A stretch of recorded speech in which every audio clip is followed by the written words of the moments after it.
Those guys, the Mythbusters, are really cool. Do you want to ask him something before you leave? Well, me and my boys are big fans of their show. Really? Yeah, they're smart. They blow things up. They do educational things. I've watched the show many times. Yeah, they're good like that. Yeah. Well, let's get the guys from Mythbusters in here, Eric. It's a very fast-paced show they got. Don't scare anybody. Step away from that chair a little bit, you freak. Yeah, because these guys aren't going to know how to handle you. Here they are. It's Jamie and Adam. How you doing, guys? Very good. How are you? Yeah, very good. I'm like starstruck now. I watch the show every single time it's on. Freaking out. It's actual celebrities to me. Really? Anybody else they drag in here? Like, you know, Ozzy came in, and of course Jimmy Norton's a big fan of Ozzy Osbourne, and he sat down, but it was just like, Ozzy. But you guys are like, you know, I watch you on TV. You're like real celebrities to me. Do you want Kenny to ask the first question before he goes downstairs? Oh. This guy's 6'4", and he's big and stupid. He's really, he's very stupid. He's like big and Here he is. You were calling me? But yes. He likes the show. Kenny, be nice to our guests. No, I'm excited. It's Adam guys and Jamie from Mythbusters. No, I got to get their autograph from my boys. Really? Yeah, they're huge fans. We never miss a show. These guys do cool stuff. They blow things up. They play with mannequins. That's what I like. Yeah, what's your question? Do you ever learn anything? No, that's impossible. You know me. That's impossible. Yeah, it's just beyond comprehension for me. But these guys look really smart. They are smart. Yeah, they got a cool show, I'm telling you. All right, what's the question? Listen to me when I'm telling you something. But what's the question? No, hi. Hi, how you doing? No, I'm not high. You have nothing. No, see how witty he was? Would you go out and give out T-shirts? You don't have anything? You don't have a question for these guys? Thank you, Mythbusters, for coming to the Opie and Anthony show. Our pleasure. All right, I'm sorry. Thanks for having us. All right. Sorry for that distraction. All right, so back to Anthony here. Adam and Jamie from Mythbusters in studio. Yes. I absolutely want to know how you hooked up with the show, because it seemed like one of those things that maybe if you just gave the idea out to somebody, it didn't seem like it might catch on, but it's really, really caught on.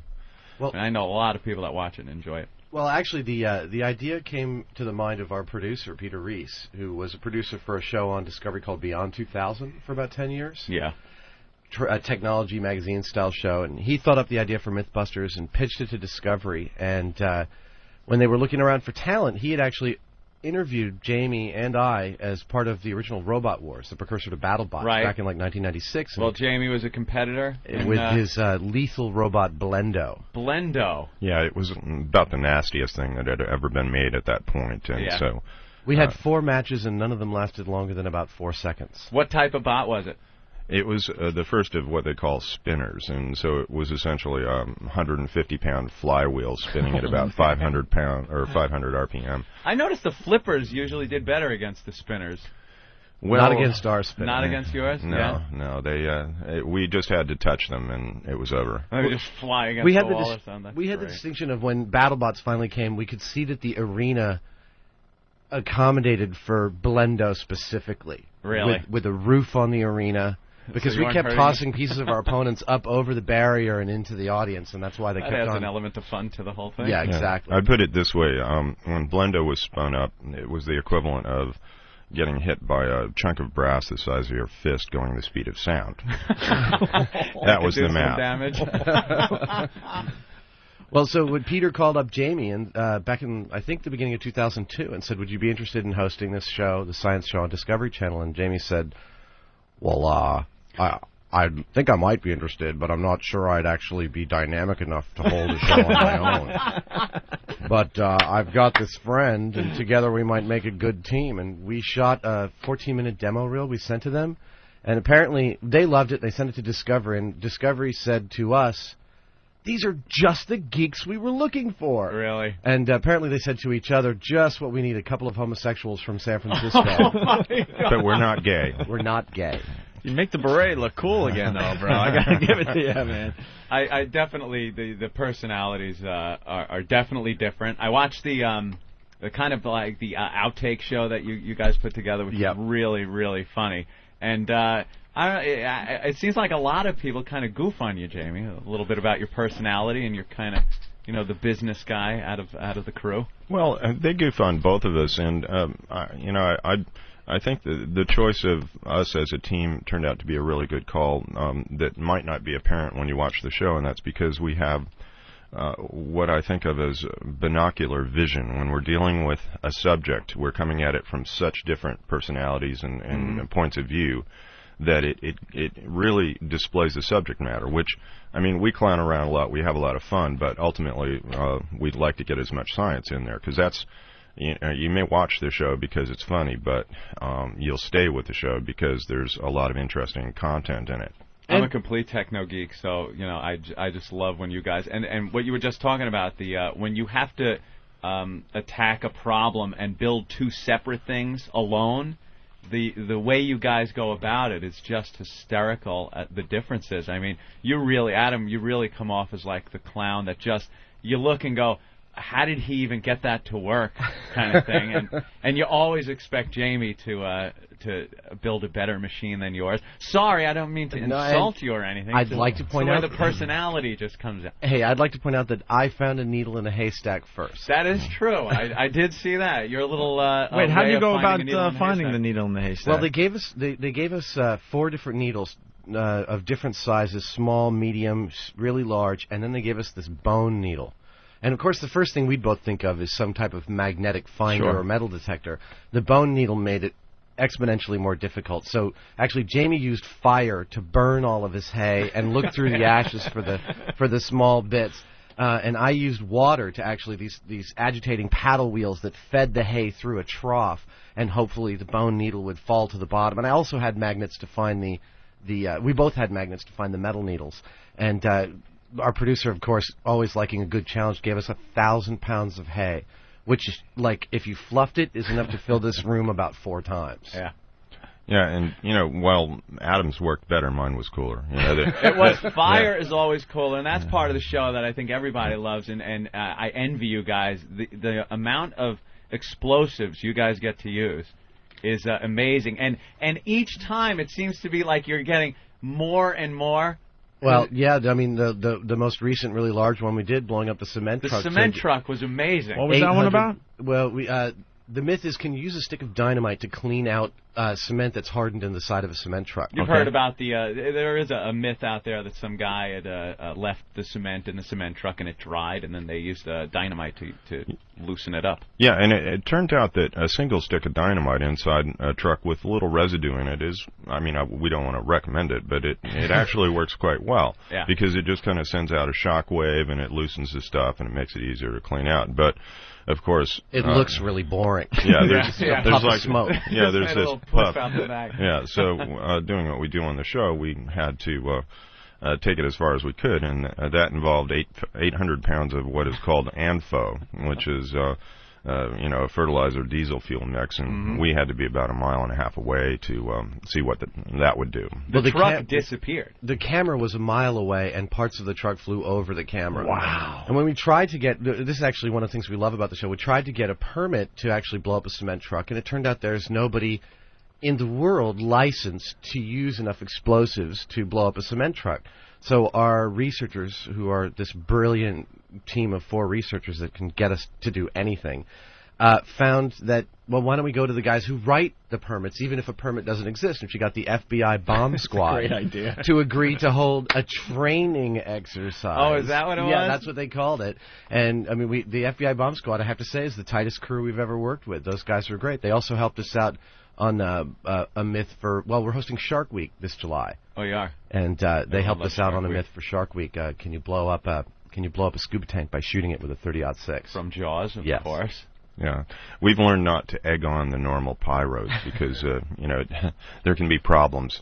But the bomb squad, the FBI, they, you can't mess with them. They're going to do what they know how to do, and you'll be safe. I'm amazed at some of the stuff you get away with doing. Yeah, you would think that nobody would ever allow you to do this. When you took the jet engine, and the rumor, of course, is that the thrust coming out of the jet engine could flip the vehicle over. You ever see that one? I've heard the myth. Sure. Yeah, it happened down in Rio de Janeiro, and that was actually I think it was one of our single great failure, that myth. Yeah. Because we were down in the Mojave Desert, and we were trying to find someone with a 747 that they would turn on and let us have a car behind.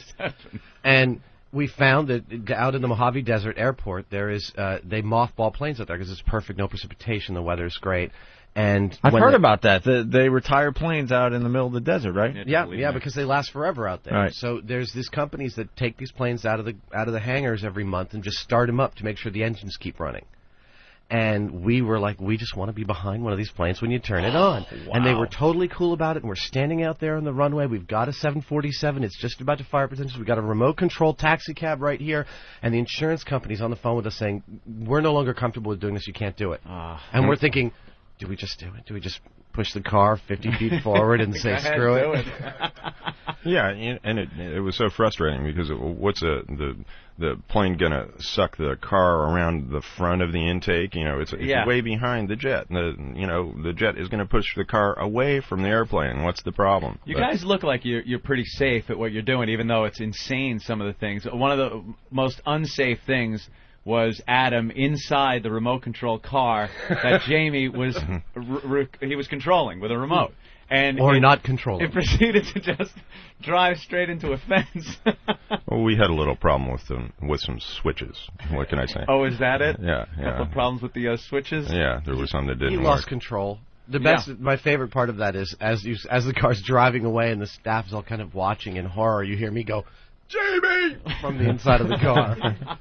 How did you get how do you get insurance for those things? It seemed impossible. Well, we have a routine that we work through with regard to the insurance and our safety in general, which we're very concerned about. And it's like a flow chart that we developed specifically for Mythbusters, and it rates the risk and the probability of having a problem with that risk. And it sort of is one of these things where you kind of follow the numbers, and you end up if you end up in the really far corner, it's in the black zone, and that's a problem. And we've noticed we're always in the black zone. Other stuff that you just couldn't do. What's the worst thing that can happen? Well, we could drop a car on somebody, and how likely is that? Well, even if it's really unlikely, the fact that it means death, we're in the black zone. Other things that you just couldn't do? Based on insurance or somebody saying, we always no, figure out a way of doing it. Figure out a way of doing it? Yeah, even if it means doing it like a replica of it or something else. Or doing it with the crash test dummy while we're all standing behind a bunker. Yeah. You ever afraid you're going to run out of myths? Well, not at all. The answer to that one is, when are people going to start doing stupid stuff? There's no end to this stuff. And really, by this point, the fans have really dialed into what works and doesn't work on the show. And about 30% of the myths we test now come right off the Discovery fan site and emails that Jamie and I get directly. That's cool. And people are really plugged in. Someone on the Instant Feedback is writing in saying the best episode was when one of you guys went across the San Francisco Bay in the raincoats, like the Escape from Alcatraz. Oh, yeah. The Escape from Alcatraz. That's which they've said for years can't be done, right? It's my personal favorite because there's been a lot of reenactments of it. They've done it on a lot of TV shows, but Jamie and I read all 1,800 pages of the FBI report. We went to the Maritime Museum in San Francisco where they have all the artifacts from the investigation. We looked at them, and I think our builders' eyes were the first to really come up with a truly accurate rendition of the boat they probably made. And we had no idea. My favorite is when we have no idea what's going to happen. Mm-hmm. And we had no idea if this boat was going to be remotely seaworthy. And Jamie climbs in and squirms across the bottom in the middle of the night north of Alcatraz. And that thing carried us all the way to the Golden Gate Bridge in like an hour, 3.5 miles. Yeah, and it was the same conditions that they were under? Exact same tidal conditions, same temperature, same weather, same wind. We really, really went the extra mile. And the boat was built out of 24 rubber raincoats. Jesus. Yeah, we even had to go to the trouble of finding actual latex raincoats like what they would use in those days. And, and most of them are vinyl or some other plastic today, so it was very authentic. And we had to climb through those little holes. Yeah. We had to climb through the holes that they had dug in the cells. They were like, sure, go ahead. And I was amazed that we were both able to fit. That isn't some of the roughest things you've done, though, because Adam, I've seen you go above and beyond with the Goldfinger. Well, I have myth. contributed at this point every single major body fluid to the show. Yeah. To the name of science. Except for spinal fluid. We haven't gone there yet. He's not afraid of the anal probe. Whoa, hey! Well, there's the myth that the girl in Goldfinger, the movie Goldfinger, painted with the gold paint, that she died because she couldn't breathe. Her skin. You need some kind of you need to be able to breathe through your skin, so they leave that strip down the spine so you could breathe. And it's total crap. Yeah, it's crap. And Adam tried it out, so they painted him gold, and they wanted to monitor everything: his heart rate, and, core body temperature. So they actually stuck a thermometer up his ass as he's just standing there on television. And all of a sudden you start singing Moon River. Moon River. Yeah. That old gag. Right? You're not the shy one. No, well, you know that the EMT who actually did that, Sanjay, we use the same EMT company for a lot of our myths, so we're real familiar with those guys. Sanjay hasn't been out since then. Really? Yeah, I think he's got a little too much crap from his coworkers for it, because I asked him if he'd respect me in the morning. Yeah. Let's go to the phones, Anthony. They have exploded. Say hi to Floyd. Hey, Floyd. Hello. We have Jamie and Adam from Mythbusters in studio today. Yeah, guys, I got a problem with your myth that you did with the cell phone at the gas station. I deliver fuel for a living, and you guys apparently disproved that myth or busted it. But in our constant training, we have continual videos where the fire department, and they've caught videos just at local gas stations that have caught people using their cell phones that create fires. Well, what we found in our research was that there was not a single recorded case in the entire world of a confirmed cell phone starting a fire. That it is likely if you're using your cell phone and filling up your tank and getting in and out of your car, you're building up a static charge. And we proved absolutely that static electricity is more than enough to ignite gasoline fumes at the pump, and that's a very dangerous situation. And someone talking on their cell phone might be more likely to not be paying attention to what they're doing.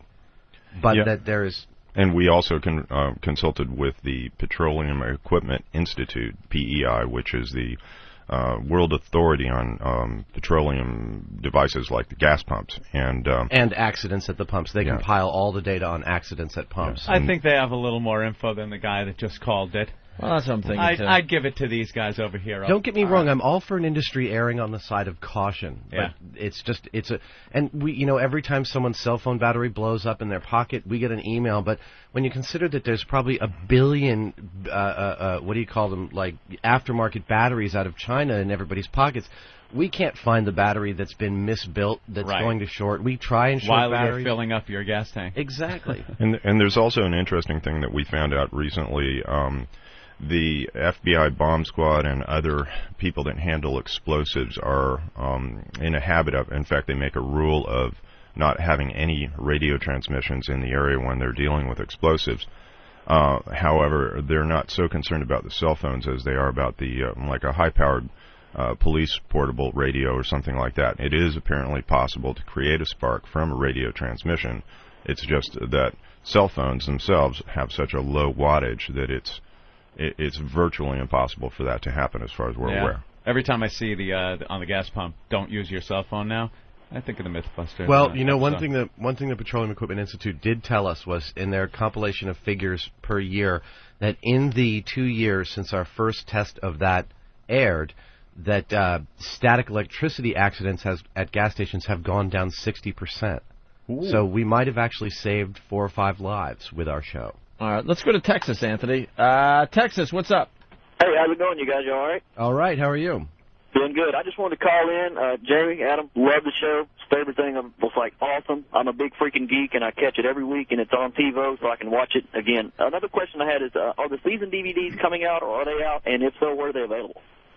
There are DVDs available through the Discovery website. However, there's a bit of a lag time. We're not sure what exactly they're up to right now, but you can get some of them, and there will be more in the future, I'm sure. All right. Oops, sorry about that. Let's go to Carrie in California, trying to give everyone a shot here. Carrie, what's up? Hey, guys. You guys did a myth about blowing up various things in the sun in your car. Yeah. And I got a $200 bill that says this pop bottle will blow up in your car. Yeah, that was my bad. Oh, really? Yeah, I totally screwed that one up. The myth is about a soda can or an aerosol can exploding with a lot of force in the back of a hot car, and we came to the end of a day of we're able to actually get these things to blow up in very hot environments, but that it was unlikely for cars to get that hot.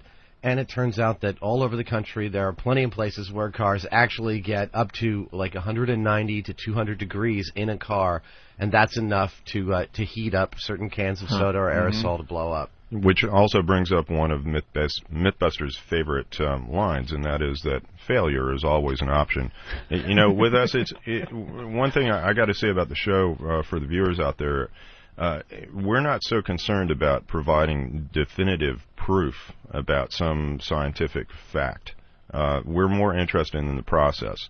For us personally, and for viewers of the show, the most valuable thing that we've got to offer on this show is following us through as we're trying to figure these things out. Sometimes we get it right, sometimes we get it wrong. If we get it wrong, we'll often have another go at it. That's one of those stories that we may well have another go at. Yeah, we're willing to say that we're wrong. It's not science. Jamie's got a degree in Russian, and I've got a high school diploma. We have no qualifications. Well, and as far as science, I think real scientists that contact us actually kind of point out the fact that that's what science is actually like. It's not like these guys in white lab coats that show up and just say this is the case. It's an ongoing process. Science is a very mushy thing that you learn a few things, but it's not often real clear cut.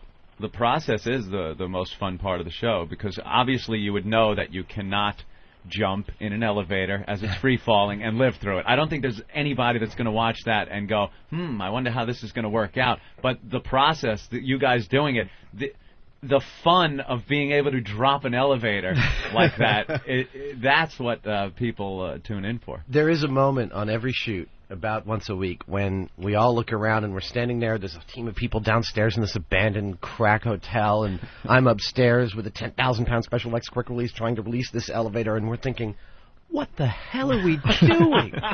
Who is paying to let us do this crap? It's incredible. Oh, what a great way to make a living. The phones are just honestly just nuts. Yeah, they're full. Anthony in Queens, what's up? Hey, what's up, guys? How you doing over there? I got a quick question for the Mythbuster guys. Yeah. Are you guys ever going to do the, in hindsight, it was a bad idea to light a match myth? If you guys want some ratings. Well, if you want, I remember that. Just take it to the next level. I have to tell you, we're talking about the gerbil in the ass story, obviously. Oh, that one. Remember that one? In hindsight, lighting the match was a bad idea. It started, and it was sent as a legitimate news story. Picked up like a doctor did a press conference and talked about this. Well, actually, we want to do a whole special on things concerning farts, and that would fit right in there. But we're not allowed to say the word fart on the show, but it's facts about flatulence. I think we can cover a wide range of things that have never been covered on television, and our challenge is to do it in a tasteful manner. Good luck. I liked one of my favorites also involving rank smells was the dead pig inside the car. On humid days, you can still catch a whiff of it from Jamie's parking lot. Really? Someone is saying that's the most disgusting thing you guys have done. They took what was the myth? The myth is that somebody died in a classic car, and their family member cleaned them out, as it were. But they couldn't sell this classic car even for a great deal because mint condition, beautiful car. They couldn't sell it because someone had died in it, and they just couldn't get rid of the smell. So you took dead pigs. Yeah, we got I believe it was an '87 Corvette.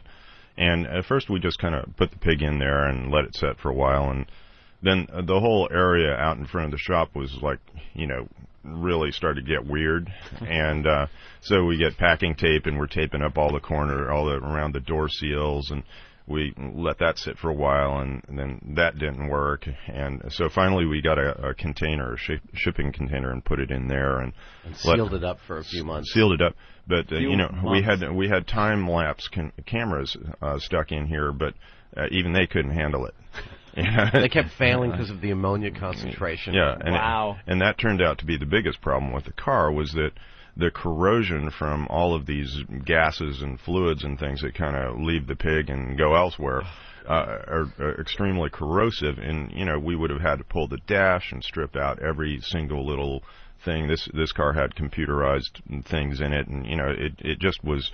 While you could in fact get the smell out of a car, it turned out to be totally impractical. Down to the point of where you would have to remove every single nut and bolt to completely pull it out of whatever it was screwed into, and clean the threads with a toothbrush and a special enzyme, and then put it back. This stuff is this juice that was coming off the pigs, which by the time we had to clean them out were more like a hairy, bony pudding than pigs. God. And juice that came off them was so powerful in its smell that I could take a single drop of it, put it somewhere in your car, and you just want to sell your car. Yeah. Really? And you'd never get rid of the smell. We had this great guy that was a crime scene cleaner. That's what he made his living from. Do you remember the name of that company? His name is Neil Smither, and he discovered his life's mission watching the scene where they cleaned up the body out of the car in Pulp Fiction. Yeah. All right. And he's now got this company called Crime Scene Cleaners. They have deals with hotels. I think we clean up meth labs. Either that company or one that's very similar. Well, when we opened the door to that Corvette, and he was standing there watching, just laughing, as we're just squirming, he offered one of us $5,000 to lick the pig. And he was good for it. The guy makes a lot of dough, and I knew he was good for it. And I looked at the pig, and I looked at him, and I was thinking, he goes, and I don't mean no tongue touching either. I was give it a good lick. And people now say to me, "Oh man, I would have done it." And I was like, if you were there, no way, you would not have done it. Yeah, if you mention that story to both of us, it's kind of hard to describe, but we both kind of get quiet for a little bit, remembering what we went through. I mean, I had to get into that car and sit on what was left of the pig that was in the driver's seat. Just to move the car. Just to get the car out of the container. They had to close the door around me. And what was inside the car, actually, and we were wearing respirators, but what was inside the car wasn't anything like air anymore. It wasn't like stinky air. It was something else. Something from another planet. Yeah. I needed a separate air source to be able to deal with that. And it changed Jamie's DNA. All right, let's go to the phones. Let's go to Florida. Ryan, what's up? Hey, I love the Mythbusters. Yeah, definitely. Jamie and Adam in studio. The best episode ever was one where they blew up the house with the bug bombs. Yeah. And I got an idea for a myth for him to bust. What do you got? I can get Pat and Naki in there and see how much milk he can drink before he actually hurls. We had a little contest of during Christmas. Some big fat guy came up and drank eggnog. We saw how much eggnog he could drink until he puked it up. How much was it? It's like a couple of gallons? Yeah, gallon and a half, something like that. Gallon, because I've heard you can't drink a gallon of milk in less than an hour. Yeah, this guy just stunned me. It was eggnog, too. You haven't done that myth yet on the show? Puking's always funny, man. Puking, and I have puked on the show. Yeah. But I puked several times now. Yeah. What's the blowing up the house one? Oh, this is one about somebody who wanted to get rid of bugs in their house, and so they went and got bug bombs. And, Bug Bomb says it's good for 800 square feet or something like that. You do hear about this every so often. It happens in California all the time, like 7 or 8 times a year. And so they went and got 40 bug bombs, set them all off in their house, and we made we did a lot of bench testing with this, and we made several ignition sources, like a stove igniter, a wire short, a static spark. And again, that's the fun part, is watching how you guys come up with these ways of igniting these things, or making the stove turn on. And everything flipping a light switch. Yeah, and everything we tried ignited the bug bomb stuff. So we got a house actually down at a military base, Moffett Field in California. And we set off 40 bug bombs, and we were really hoping for a lot more destruction. Yeah. But in the end, it blew these double-pane tempered glass back doors out. And on the high-speed camera, you can see them bowing like really a good 5 or 6 inches before popping out of their frames. The flames come shooting out the door. Yeah. I like that one. The other one, you cracked me up when you take the dummy and dropped him into the water. And off the crane. Yeah, that was called the hammer drop. And the premise with that one was that if you throw a large object or something like a hammer in front of you, that you'll break the water tension if you're, say, like jumping off a bridge or falling off a bridge, and that aeration or loss of water tension would allow you to survive an otherwise deadly fall. But no, no, it didn't work. And he was so mangled that Adam, for some reason, the worse beating the dummy takes, the more you laugh. Oh God! It comes out like his leg came off. You've never heard anything like that body hitting the water from 200 feet. It was shocking. And then to find this crash test dummy, which is what we expected when we first got the crash test dummies, you could do anything to it, and to find that merely dropping him into the water would shatter his cast steel shoulders. I mean, it was appalling. Well, recently there's a episode that we just finished, another visit to Mojave, that involved a story about whether you can survive a crash from an airplane by jumping out first and hanging on to the escape slide or the life raft. And it was done in Indiana Jones, I believe, firstly. Yeah. And so we get a hold of this big helicopter, and we get a hold of these inflatable life things, and there were a couple of times that before we really got our act together, that Buster simply fell out, because there wasn't anything really good to hold on to on the life rafts. The little strings and things from fell. 2,000 feet. Yeah, he falls from 2,000 feet, and every single part of his body was separated. It was just like seeing a grenade go off with the little bits going everywhere for quite some while. And I was up in the helicopter. I'm hanging out the side of this 1950 Sikorsky helicopter. And I'm looking down from 2,000 feet above the desert floor, and it is a total Wile E. Coyote moment. Because I watch Buster go until he is no longer visible, and then there's a puff of smoke. Oh, that's great, man. It really is. Your background with movies, especially Adam, I was looking at your bio. You worked on Star Wars. I worked on the first 2 Star Wars films. Jamie's worked on films as far back as RoboCop and Arachnophobia. Really? You're a model maker? Yeah. Worked at Industrial Light and I got my start working for Jamie, actually, on commercials like Nike, Hershey's Kisses, Owens Corning, Coca-Cola. And of course, Charmin. Of course.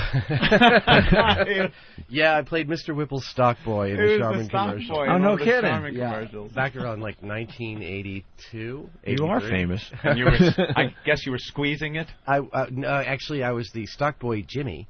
And I was nervous because the roof was leaking all over the new Charmin, and I guess Mr. Whipple's really cheap because he was still willing to sell it. Cause the new Charmin is stronger when wet. It's sort of like Adam's come full circle, dealing with things involving bodily fluids. Well, actually, it involved this nearly pornographic line where he shows me the quarter trick with the towelettes, and it can still hold the quarters, and I say, "Gosh, Mr. Whipple, that's what I call wet strength." Oh yeah. That's one for the Christmas tape.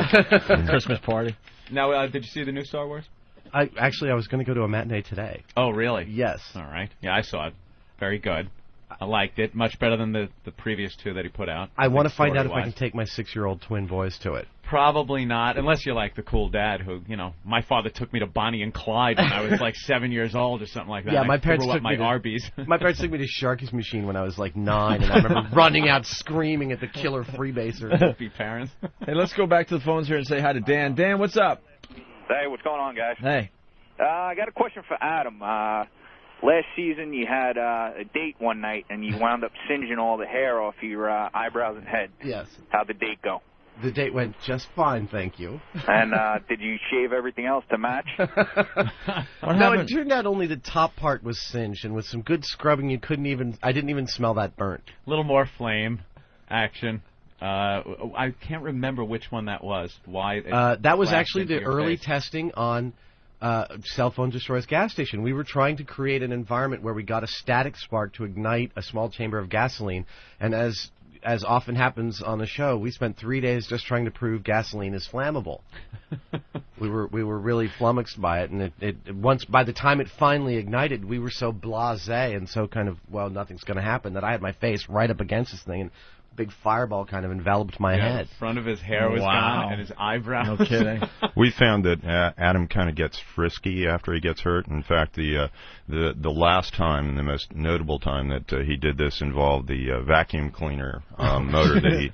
And Adam, would you care to tell us what happened after you got hurt by that one? I've heard about this one as well. Yeah, we were testing out some vacuum cleaner motors, and this guy at the vacuum cleaner shop handed me what he said was the most powerful motor, and we turned it on, and it felt really powerful, and I was like, put my hand up doing like this, and I thought, and so for some reason, I kind of put my lips up to it, and I didn't know that it would yank my lips like a full 1.5 inches into its blades, but it did, and I had this total Fight Club, bloody teeth kind of moment, and I actually went home that night and asked my girlfriend to marry me. Oh, will you marry me?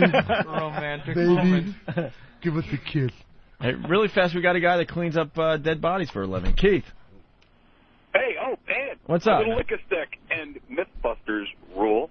You guys rock. Thank you. Hey, I just called because I wanted to let you guys know you did the best that you possibly could to describe what a dead body smells like, and I used to clean them up for a living.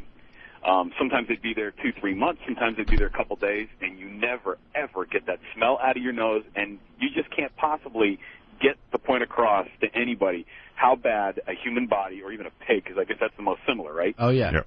Yeah, they're the most similar. You can't get the point across to people how bad and how amazingly horrible that smell is when the body decays. Death smell, that dead body smell. Even if you're walking around your yard, the cat had died or something, that waft hits you. You know exactly what it is, and it's just so pungent. Now, the only thing that comes a close second would be homeless poo. Well, here in Manhattan, you catch a lot of that. Talking about? Tippy Tom's excrement. Yeah. But the best one I have for you guys is it's a real quick one. 2 to 3 months, this poor lady was on her bed, had fallen out of her bed, broke her neck, and laying on the floor, she decayed everything except for her leg, and she wicked up into the drywall about 6 feet. And it was the most amazing smell in that home. The flies and everything else that took over the whole place. Touch it out. See you, boys. Lovely story. You have a couple of additions to the show now. I've noticed some new faces. Well, there's too many myths for Jamie and I to bust in a single season. We've got 26, 28 episodes to do per year, and there's just not enough time. So yeah, we have a B team of extra helpers. Toss the little myths off to those people, and they do all the cute ones, right? Yeah, I wouldn't call it the little myths at all. I mean, it's just a question of the fact that the show's become really popular. It's but you leave the cool stuff for yourselves.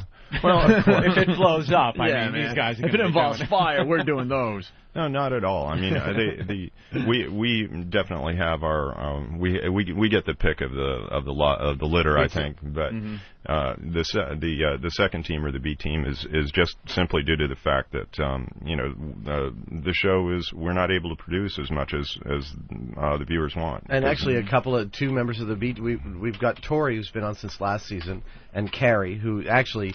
Carrie's first day as Jamie's intern, we scanned her butt for the airplane toilet myth.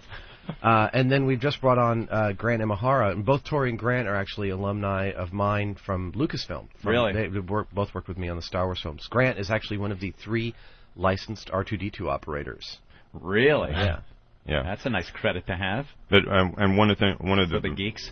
Oh yeah, I love that one. One thing about this show that may not be evident is that and the need for the second team as part of this is that we actually know what we're doing and we do all the work. We don't hire people to come in and set things up for us and then we show up and talk about it. And that inherently is a very time-consuming process that it just makes it difficult to crank out a whole lot of shows. We're as a rule, we're just covered with bruises. Our hands are all cut up, and we're probably among the hardest working people in TV right now. Well, we had a second cameraman come out to Mojave to help cover the shoot out there. He was from California, and he'd done a lot of work on Fear Factor and a lot of work on Trading Spaces on the Learning Channel with the Carpenters and stuff. And he said. Because at the end of the day, he says, I got to tell you guys, it's a real pleasure to work with you, and you're the only hosts I've yet worked with who actually do their own work. Really? Yeah. Yeah, a lot of them stand there when the camera's on, hold the hammer, and then... I guess so. I found that kind of appalling. It was like the scales falling from my eyes. And then you have Carrie, of course, you mentioned her. A lot of people writing in right now saying that she's very attractive. She's the cute one. Carrie, yeah. And you seem to... I'm just thinking you're trying to maybe get a few more viewers that wouldn't normally stop on there. When you have her in a bikini being painted and then crying, she comes off as an emotional wreck sometimes. Why are you painting her in a bikini? You know, it's funny. I got a lot of angry fan mail when last season started with Carrie and Scotty, both females working on the show, and people said, "Oh, you guys sold out. You're going for the hottie thing. It's total crap."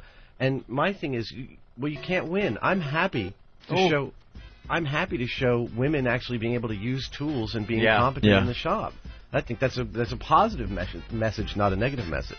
This is we're almost done with our show. That's our 2-minute Wow, warning. that went really quick. I know, that was crazy. Well, we got to thank you guys for coming by, Jamie and Adam from Mythbusters on the Discovery Channel. What nights? Wednesday nights at 9 on Discovery. I'm going to start watching the show on a regular basis now. That's great. I watch it all the time. It's like one of my favorite shows. Absolutely. Is there anything else we're promoting with you guys today? I want to make sure you guys get your plugs out there. Well, just watch the show, pretty much. Just watch the show this Wednesday. There's one of our favorite episodes that involves raising a sunken sailboat with ping pong balls. Yeah, that's definitely a high point for us. Adam, I just wanted to ask you about the Star Wars with the models. Obviously, a lot of CGI now. Yeah. Do you kind of look at that like, taking the easy way out? You know what? I know. I'll tell you, a lot of those CGI models for the new Star Wars films were built by ex-model maker friends of mine who moved from the physical into the virtual. Computers. So they still do fantastic work. Yeah. I don't know. I really enjoy the models, I think, a little more. Well, so do we. Yes, absolutely. So do we. I think it looks a lot better on film than the CGI. Maybe in years to come it'll look as good on computer, but I don't know. I like the models. That's just another. It's all just another tool. Yeah. So. Very good, guys. Thanks for coming in, man. Thank you. I wish I had more questions. You were asleep during the interview on the lesbian couch, Rich Voss. I'm so out of it. All right. I'm working too